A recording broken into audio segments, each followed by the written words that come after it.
Hi friends, ಇವಾಗ ಏನು matter ಅಂತ ನೋಡಿದ್ರೆ ಗಾಡಿ ಬೇರೆ ಏರಿ ಎತ್ಕೊಂಡ್ಬಿಡ್ತಂತ ಜೆ ಬಂಕ್ ಹತ್ರ ಡೀಸೆಲ್ ಕರೆಕ್ಟಾಗಿ ಪೆಟ್ರೋಲ್ ಖಾಲಿ ಸೇರಂತ ಬಂದು ಸೆಲ್ಫ್ ಮಾಡ್ತಾ ಇದ್ದೀನಿ. ಗಾಡಿ ನೋಡಿದ್ರೆ ಸೆಲ್ಫೇ ಆಗ್ತಾಯಿಲ್ಲ, ಬ್ಯಾಟ್ರಿ ಡೌನ್ ಆಗಿಬಿಟ್ಟೈತೆ. ಏನು ಕತೆ ಅಂತ ಗೊತ್ತಾಗ್ತಾ ಇಲ್ಲ, ಯಾರೂ ಬರ್ತಾಯಿಲ್ಲ ಹೆಲ್ಪಿಗೆ.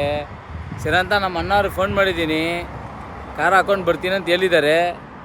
ಅವ್ರು ಬಂದು ಏನೋ ಸ್ವಲ್ಪ ತಲ್ಲಿದ್ರೇನೋ, ಇಲ್ಲಾಂದರೆ ಏನೋ ಒಂದು ಪ್ರಯತ್ನ ಪಟ್ಟು ಸ್ಟಾರ್ಟ್ ಮಾಡ್ಕೊಂಡು ಹೋಗೋಣ. ಟೈಮ್ ನೋಡಿದ್ರೆ 11:15 ಆಗ್ತೈತೆ.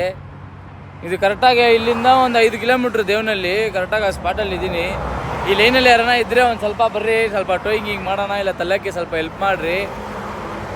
ಏನು ಫಸ್ಟು ಈ ಟ್ರಿಪ್ ಓಟ್ ಬಂದಿದ್ದೆ, ಫಸ್ಟು ಬ್ಯಾಟ್ರಿ ಹಾಕ್ಸ್ಬಿಡ್ಬೇಕು. ಬ್ಯಾಟ್ರಿ ಕೆಲಸ ಕೊಡ್ತೈತೆ. ಮೊನ್ನೆನೇ ಡಿಸ್ಟಿಲ್ ವಾಟ್ರ್ ಉಯ್ದಿದ್ದೀನಿ, ನೋಡಿದ್ರೆ ಮತ್ತೆ ಹಂಗೆ ಆಗ್ತೈತೆ. ಏನಿಲ್ಲ, ಒಂದು ಸ್ವಲ್ಪ ತಲ್ಲಿ ಗೇರಲ್ಲಿ ಒಂದು ಜೋಕ್ ಕೊಟ್ಟು ಸೆಲ್ಫ್ ಹೊಡೆದ್ರೆ ಸೆಲ್ಫ್ ಸ್ಟಾರ್ಟ್ ಆಗುತ್ತೆ. ಅದೇನಿಗೆ ಆ ಥರ ಅಂತ ಗೊತ್ತಾಗ್ತಾ ಇಲ್ಲ. ಇವಾಗ ಏನು ಮಾಡೋದೋ ಗೊತ್ತಿಲ್ಲ. ಸೆಂಟ್ರ್ ರೋಡಲ್ಲಿ ನಿಂತ್ಕೊಂಡಿದ್ದೀನಿ ಇವಾಗ. ಏನು ಮಾಡೋದು ಅರ್ಥನೇ ಆಗ್ತಾಯಿಲ್ಲ. ಹೋಗಿ ನೋಡಿ, ಹೈವೇದಲ್ಲಿ ಇದ್ದೀನಿ. ಕರೆಕ್ಟಾಗಿ ಹೈವೇ, ಜಿ.ಎಲ್ ಪೆಟ್ರೋಲ್ ಬಂಕು, ಹಿಂಗೆ ಹೋದರೆ ದೇವನಹಳ್ಳಿ. ಮನೆ ಬರ ಹೆಂಗೈತೆ ನೋಡಿ. ನಾನು ಅವಾಗೇ ಹೇಳ್ದೆ ಕಾಸು ಹಾಕ್ರಿ ಅಂದರೆ ಕೇಳಿಲ್ಲ. ಸುಮ್ಮನೆ ನನಗೆ ಗೊತ್ತು ನಮ್ಮ ಗಾಡಿ ಎಷ್ಟು ಹೊಡ್ತು ಅಂತ ನಮ್ಗೆ ಗೊತ್ತಿಲ್ವ ಹೇಳಿ.